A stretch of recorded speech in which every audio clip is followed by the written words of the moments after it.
Alright, so the title of this talk, I can be Apple, and so can you. If you're using Hacker Tracker, it says I can be company X, because apparently they had to censor Apple out of the title.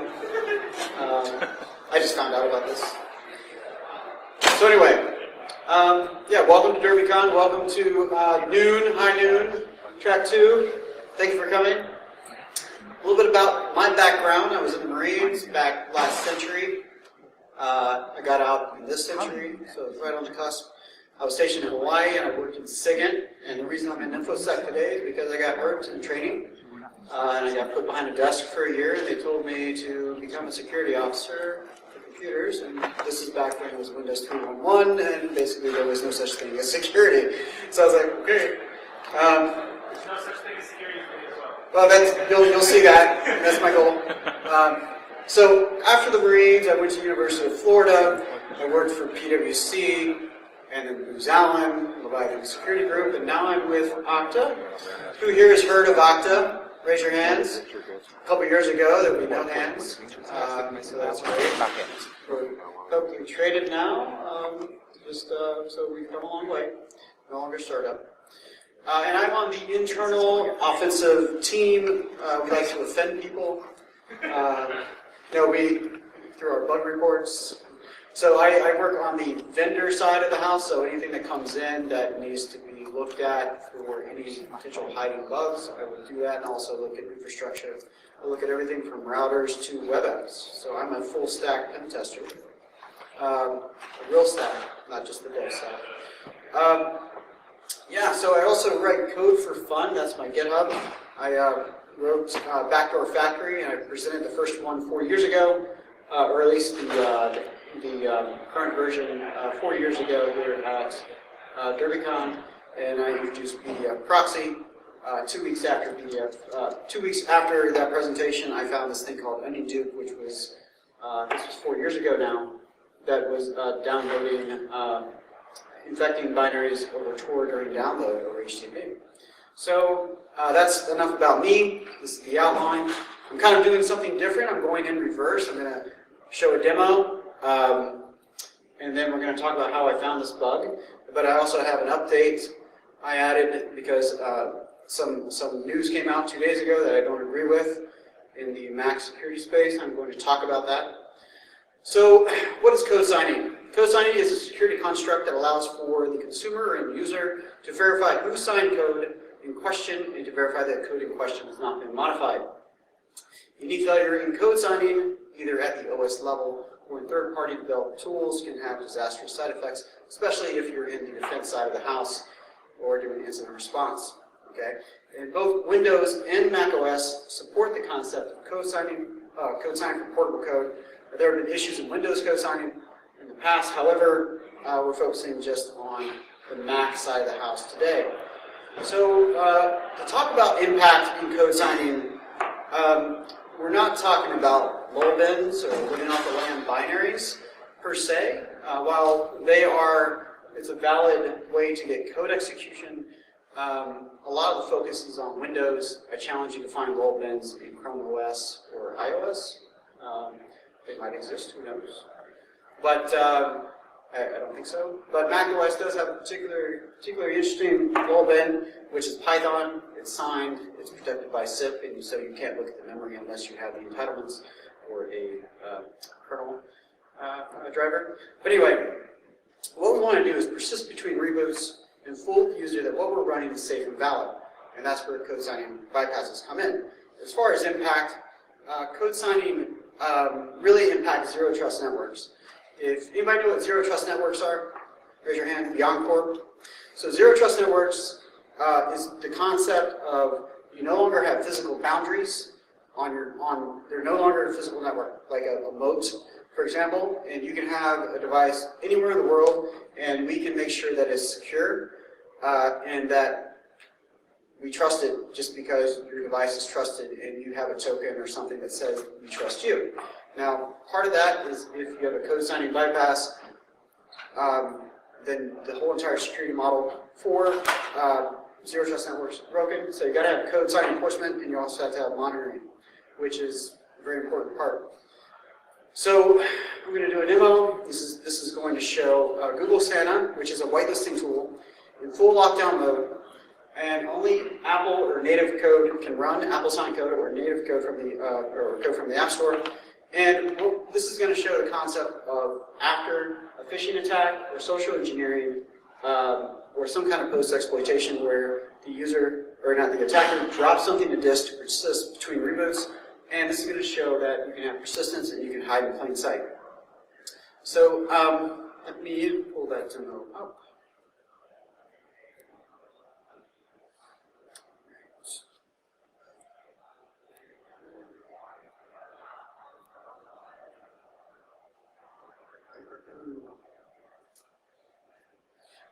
For those of you in the back, I hope you can't see this.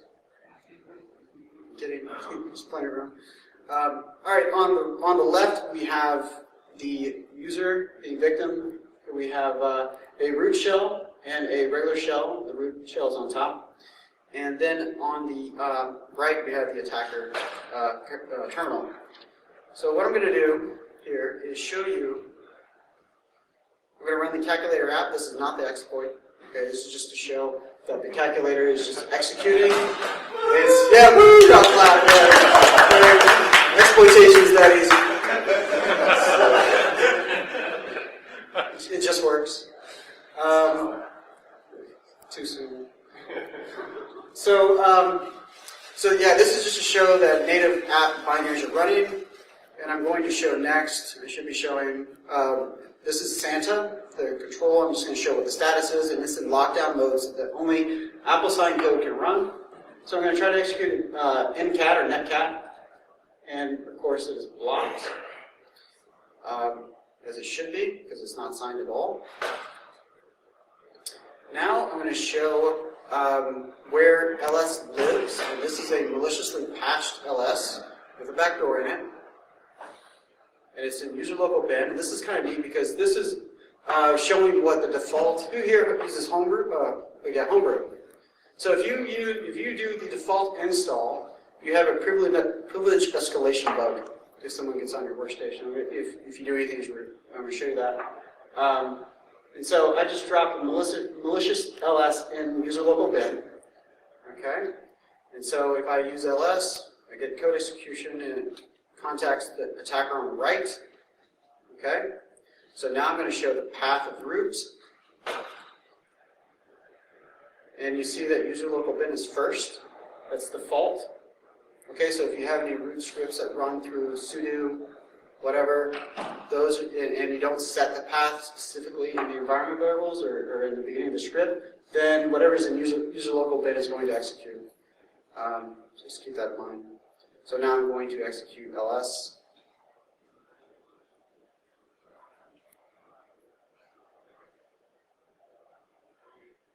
And now I have a root shell. Okay? I'm not popping any counts for you, sorry. So next I'm going to turn off Santa or put it in monitor mode.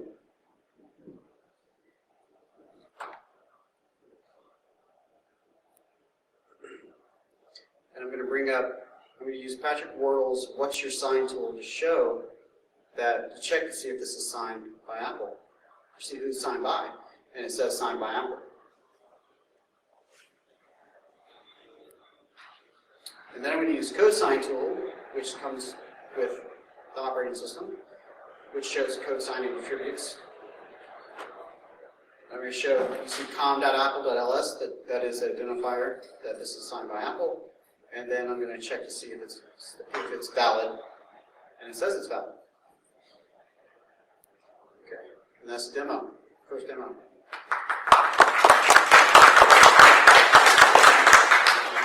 So how does this work? Well, this was released June 12th, all right, and it's made a pretty big splash. But the details are, so this takes advantage of the FAT universal binary format. What needs to happen is the first file in the universal file or FAT file, and I'm going to explain that in a second, must be signed by Apple and must be either i386, 64-bit, or even PowerPC.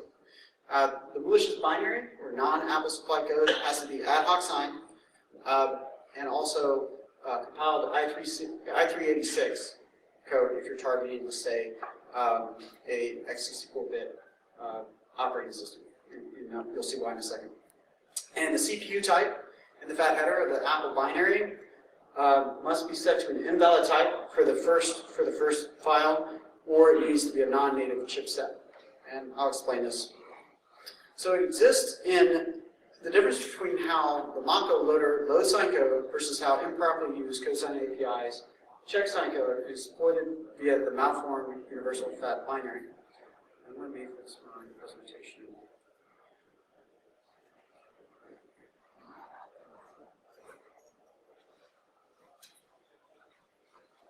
Okay, so this is the fat file format. All right. We have two architectures. And each slice is the same program compiled for a different target CPU. So the i386 is for i386, and the x64 is for x64. Pretty simple. And there's no signing on the fat file itself, so you can modify this all you want, just not the Mako binaries. And the vulnerability exists in the difference between how the Mako loader loads sign code versus how improperly used cosine APIs check the sign code. So let's create a Frankenstein binary. And how I did this, I compiled netcat to i386, and I ad hoc signed it, and I used the lipo command, which is a real command to create fat files. I kid you not. It comes with development tools. You can use lipo to add to create fat, or you can use lipo to thin it. This is not something I wrote. This is Apple back in the days when it was created. I don't know. So anyway, so we have our universal file or fat file. You'll see that Python is first, ad hoc signed or self-signed netcat is next, or incat is next. And I'll go over, so anyway, so I'm showing the code sign here, or at least the code signing here.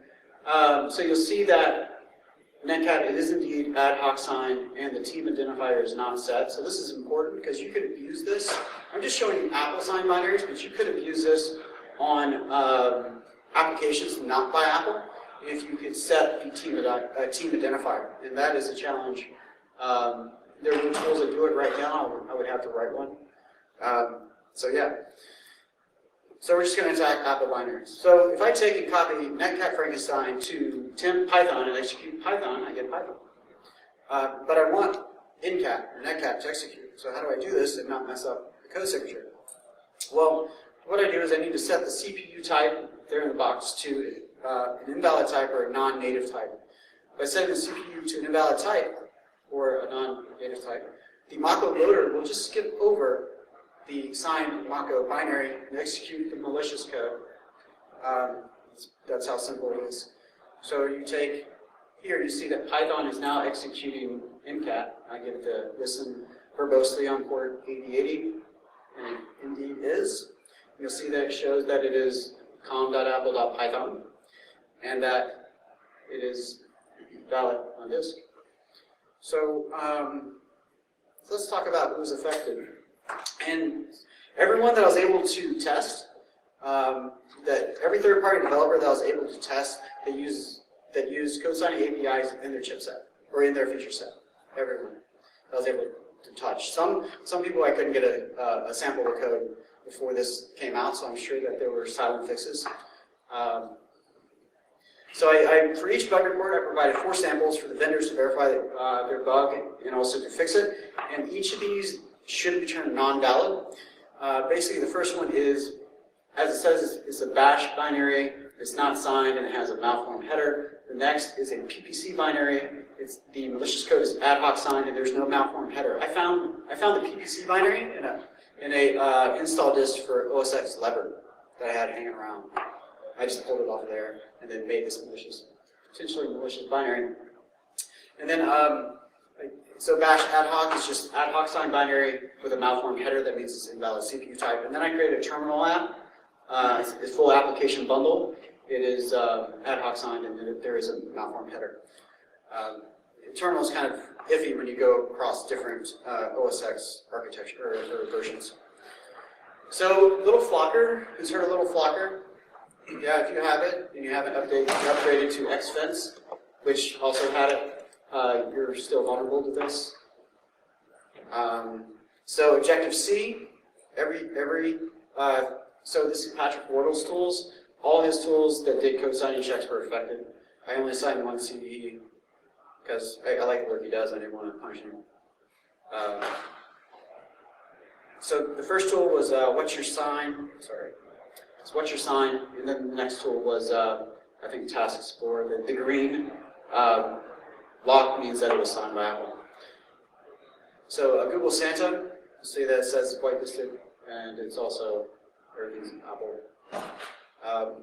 OS X Collector, the signing information. So OS X Collector only returned errors on invalid signatures. So I had to patch it up just to show that zeros meaning it's valid.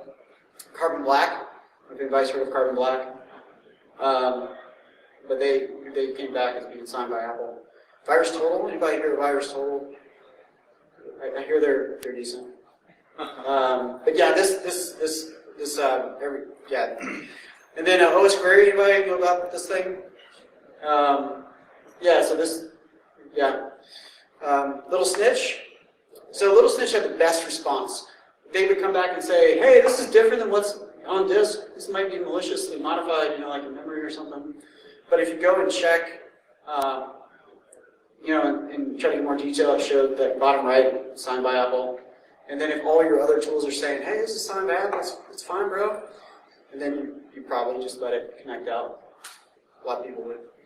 So people were like, what about Gatekeeper? Well, so this Gatekeeper wasn't affected if you use the application bundle. But also, let me just talk about Gatekeeper. And this is where I'm going to talk about some research that was released 2 days ago that I don't agree with. Gatekeeper is a security feature that enforces code signing and verifies the download application before allowing them to run, right, one time. And that's off of Wikipedia, so it's true. So this is how Apple sees Gatekeeper. It's very awesome. This is how I see Gatekeeper.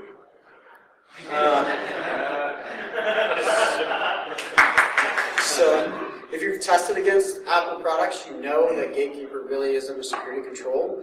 And we're going to go over that in a second. Gatekeeper basically keeps people that don't know they have a foot and a gun to keep themselves from shooting themselves in the foot with that gun. That's all it is.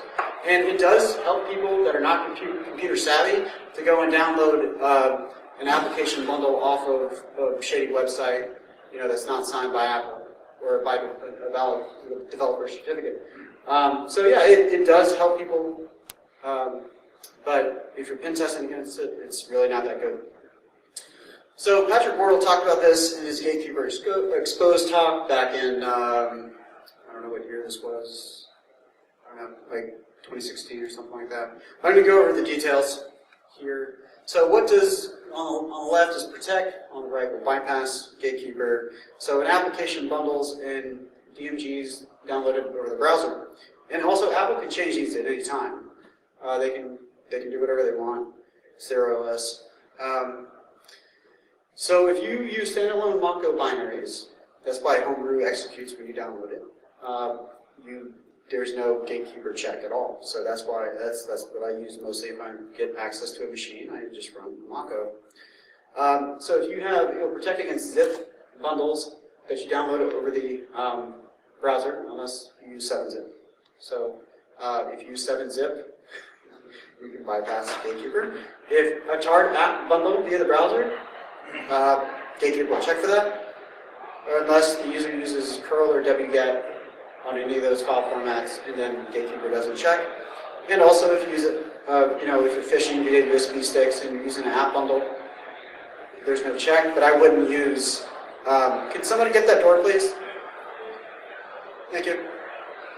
I wouldn't use app bundles in general if you're pen testing. It's just not worth it. So this is where I'm going to make a detour. And I got nothing against the researcher that had this article come out, but it ended up in Wired. And if you're going to publish something in Wired, you better bring it. So this came out 2 days ago. It was a talk that happened at Virus Bulletin, and I don't really agree with concepts, and I'm going to tell you why, and here we go. So there are 3 main points. Mac OS does not check code signatures after first run. File infection is new. Applications should do self-checks to ensure no modification. Those are the 3 main points, and we're going to go over each one. So, checking code signatures after first run, and my response is, so what? And this is only for application bundles. Right, see my prior slides. And no other OS does this, right? There's no code signature checks on Windows on a default install. So this is kind of a non-issue. And if you do code signing checks, it has to be a binary load time where you're just being blasé about it, and that's really not a security control. So you're going to have a race condition. And if you do it at binary load time, we call it this thing called whitelisting. It's been around for a long time. And you can actually put your Mac and iOS mode right now with this command. And only Apple signed code can run from the App Store. It's very painful if you do that. I've done it. And it's like, oh my God, I can't read it.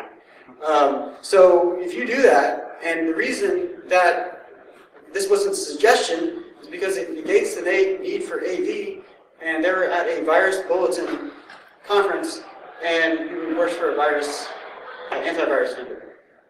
So this is, yeah, anyway. File infection is new. So file infection goes back to the 80s. Right? And so it's not new. For Mac OS, in 2006, Roy G. Bibb, which I'm sure is his real name, introduced a page zero method, which is no longer usable because of changes in the file format. So 2006, 2012, OSX Reverser FG introduced a library infection method, and then myself introduced a pretext infection method, and it's been in the backdoor factory since 2014. So it's definitely not new. And so the next point was applications should do self-checks to ensure no modification. Just show of hands, who thinks that's a really good idea? Who thinks that's a bad idea? Show of hands. Anybody? For those of you that are on the fence or have no hands, it's generally not a good idea. And you're going to have race conditions. Unless it's coming from the kernel, unless it's in the kernel, at boot, you're going to have race conditions. And if I can modify the binary, I can just modify the checks. So this is part of the article. As a result of this research, Reed himself added code signature verification to malware-byte Mac products so they now perform a check every time they launch. And this is my response. So my second demo. So this, I got back after hanging out with Steve, my friend from high school that used to play drums together in marching band. He just, hey, don't Steve. We were drinking last night, and so I get back to my hotel room at like 1:30 in the morning. I'm like, well, how long will it take me to bypass this? And it didn't take long. 10 minutes. I'm just going to show you this and put this to rest. All right, so on the right, same concept. Got the attacker. Everything on the left, got the attacker. On the right, we got the victim. And we got the recent version of the malware-bytes trial. And so, let me start over. So what I'm going to do here is I'm going to copy this thing called settings test into the settings daemon, and it is a backdoor factory patched version of itself. It is not signed. When backdoor factory runs, it removes the code signature. Okay, and then I'm going to kill the daemon, and then go to settings, and then you'll see that I get a shell as root. And then you'll see that, oh, there's the self-check. Okay? So now I'm going to copy the normal one back, kill the process, and then I'm going to run backdoor factory.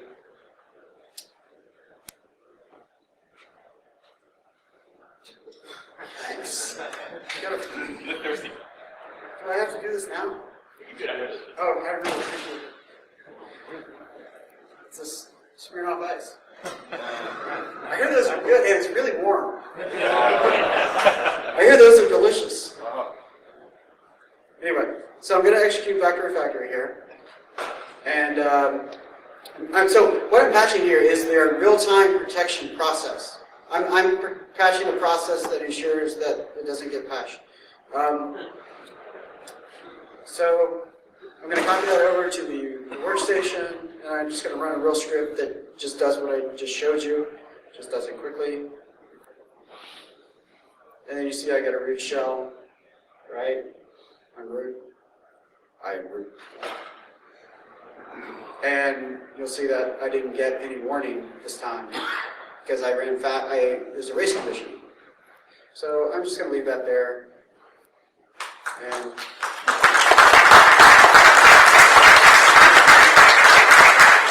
so I got nothing against the researcher, it's just I don't like bad ideas.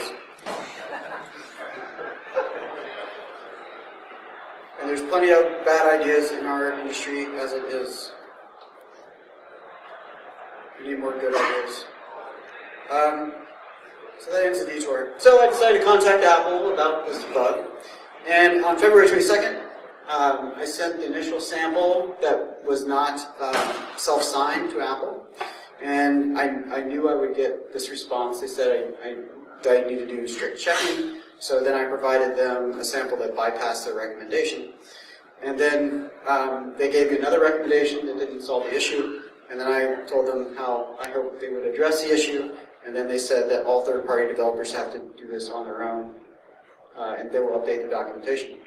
So is Apple vulnerable? Now, I haven't found any real security boundaries in their code that would say, yes, they're vulnerable.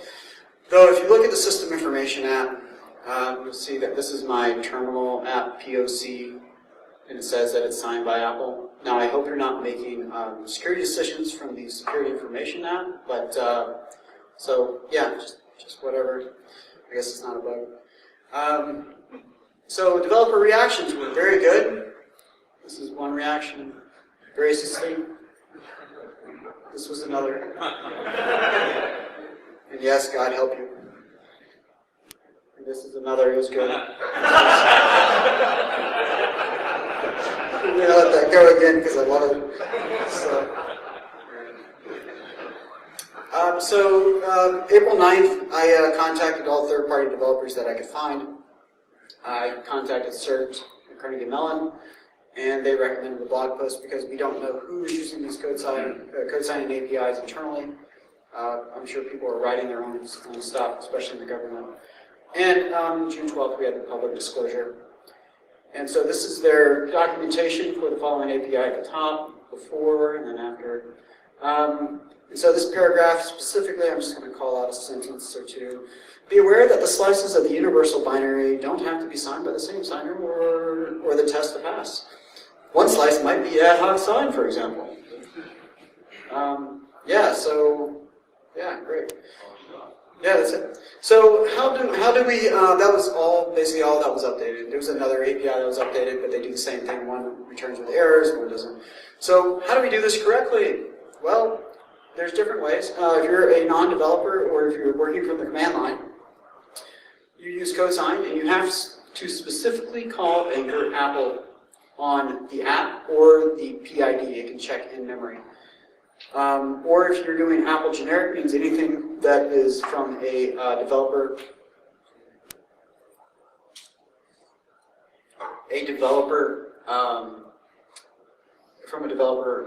code certificate that is rooted in Apple. Or you can use LIPO, that fun little tool again, to thin out the FAT file. Literally, it says thin. Pull out the 64-bit part, like out of login, for example, and then you can check to make sure that they're actually the same program, because you can mix and match different programs together. So for developers, it's really simple. You just call this set requirement create with string, and then you pass Anchor Apple or Anchor Apple generic, and then you call those flags there, all of them, and then you have to, depending on what you want to see, like OS Query, they have to break out each slice in the fat file to ensure that they're by the same signer. And by increasing the complexity there, there won't be any more bugs, I'm sure. So penetration tester, if you are testing a product either internally as part of a product development cycle, or if you're testing against anything that does code signing, we have some samples there, Okta Security Labs on GitHub, and you can just download the samples and test against the actual product. And all those samples should come back as invalid. So how did I find this? Well, I've been doing code signing stuff for a while, just from the nature of writing BDF at the backward factory or file infectors. So this was an interesting bug, just outside resources. And I gave a talk in 2016 about hiding from the investigator, and I found a kind of a weird bug. If I added padding to the padding between each Mako is straight zeros. If you add anything in there, code sign would error out. It just says something happened. Sorry. So this made me want to look at the universal file format in a little bit more detail. I knew that there were more bugs, in that area. So fast forward with urgency, about almost 2 years later, I decided to look at this again. And for instance, I put a backdoor in Perl, and then I uploaded the virus total, and it was in a FAT file, and I got that it was signed by Apple. I was like, holy crap. So I knew I was kind of going on the right track here. So I come around February 13th, I'm really, really in a hurry to work on this. What actually happened is I had a kid, and I just, right after that, and I couldn't work on anything else. So, one thing I wanted to see if I could create a malformed, a FAT file with 2 chipsets at the same time. And I was like, can I do this? And I couldn't. You'll see that, as the error says they have the same architectures. Generally, if you have that kind of error, if something's trying to hamstring you from doing something to protect you, you want to do that thing. You want to do that. What I'm like, okay, I'm going to do that. So I manually did it. I created a FAT file that would do this, and then the Mako loader failed. I was like, okay. Then the next question was, how can I make this execute anyway? I wanted to execute anyway. Could I mix and match? And that's when I found that if I changed the CPU types, I would get code execution. And I have to be able to create a malformed FAT file.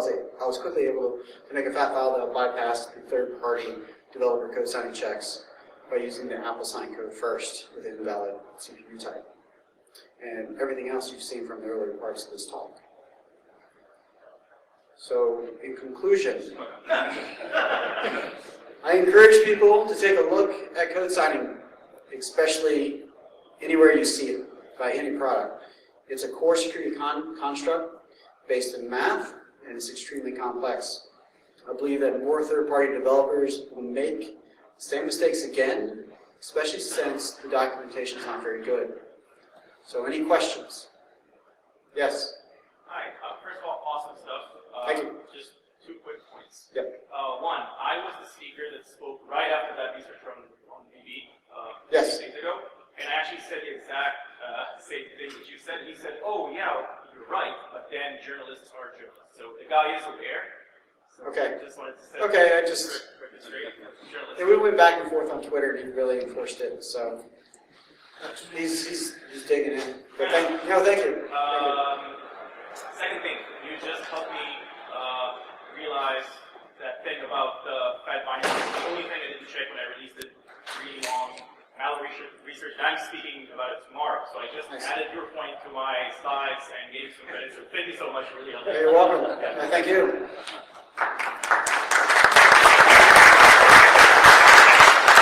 Any other questions? Yes. So in your example, you have 2 code segments for different CPU architecture. You try to understand. Can you add a 3rd or 4th or 5th? Yeah. So I don't know if there's a limit, and if somebody wants to script that, it would be fun. That would be really fun. Like put like 300 chipset architecture together in palette types and see what the loader does. Maybe get code execution on 256. Who knows? I don't know. Any other questions? Yes? You mentioned earlier that there's kind of two key aspects of it. First, code signing, please do it. And the second is monitoring. Speak more to the second. So if you're that was for zero trust networks. That was like if you're going to have zero trust networks, you need device trust. That means you have to have 100% accuracy that there's no malware on that device that could get like session cookies out of the browser.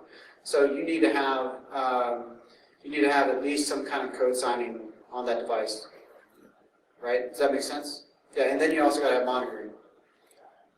So I mean, if we were to look at